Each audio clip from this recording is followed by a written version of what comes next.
the number 8 Cowboy of all time, the Manster Randy White. For me, coaching against him twice a year for 7 years might be the finest defensive player that I ever have coached against. One of the most feared defensive tackles in the history of the National Football League. But Randy White almost didn't even play defensive tackle in the NFL. They spent 2 years trying to make him a middle linebacker. Randy just unable to get himself in the right position. I don't think his body goes backwards.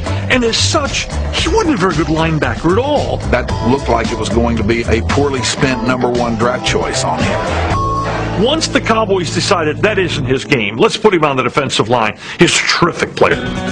Our number 8 Cowboy became a Hall of Fame force who was named first team All-Pro 7 times. Randy White jumps on him. Randy White was ridiculous.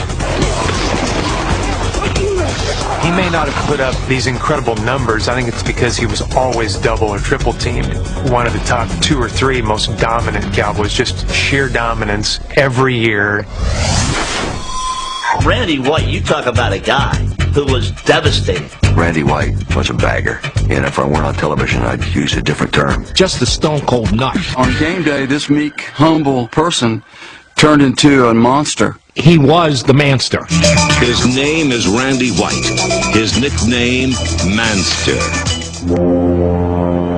We call Randy White Manster around here. It's half man, half monster. I've never been afraid of anything. And Randy White scared me. He's one of those guys, you know, if you had to pick somebody to go down the dark alley with, he'd be probably the first guy I would say, yeah, let's get it on. Let's go. He created a war on every snap. He was mean. Boy, he was tough. Randy White killed everybody every day, not just Sunday. He killed them in practice on Wednesday. He was out killing people on his off day on Tuesday. If half of the stories are true about Randy White, he's still one of the scariest people I've ever heard of. He's a super competitor. I mean, the guy has only one speed, and it's top speed.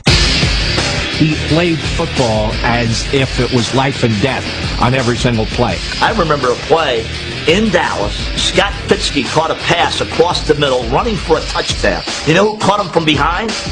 Randy White. Dragged him down, short of the goal line. Incredible, incredible play. A defensive lineman catching a wide receiver from behind. You wouldn't want to play 2 downs against him right now. His competitiveness was off the charts. He was physically gifted, but there were more physically gifted guys in the National Football League than him. But I don't know that there was anybody more driven down the defensive line than Randy White in the last 40 years. That's why he belongs on your list.